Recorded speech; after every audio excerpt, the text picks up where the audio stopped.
Collector द्वारा दिए गए निर्देश अनुसार बच्चों के बौद्धिक विकास हेतु अभिभावकों के लिए विशेष कार्यक्रम किया गया, जिसमें जिला शिक्षा अधिकारी जी.के. मांडवी एवं डिप्टी कलेक्टर सुमित बघेल उपस्थित रहे। इस कार्यक्रम में शिक्षा की गुणवत्ता बेहतर बनाने के लिए प्रिंसिपल के मिस्त्री द्वारा प्राइमरी सामग्री उपलब्ध करवाने का सुझाव दिया गया। के मिस्त्री ने नई शिक्षा प्रणाली हेतु किए जा रहे प्रयासों के विषय में अभिभावकों को जानकारी दी।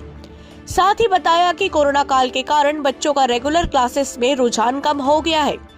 मोबाइल के अधिक उपयोग के कारण सोशल मीडिया और ऑनलाइन गेम्स में बच्चों की ज्यादा रुचि हो गई है, जिससे वे अपना ज्यादा समय बर्बाद कर देते हैं। ऐसे में शिक्षकों के साथ साथ अभिभावकों को ज्यादा ध्यान देने की जरूरत है। पालकों से आग्रह किया कि बच्चों को समय दें ताकि बच्चों की समस्या का समाधान शिक्षकों के माध्यम से किया जा सके।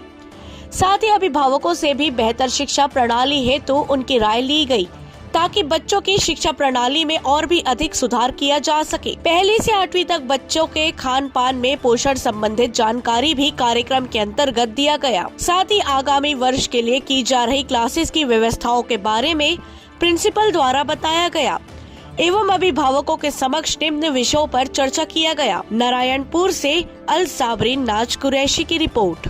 जो था पहले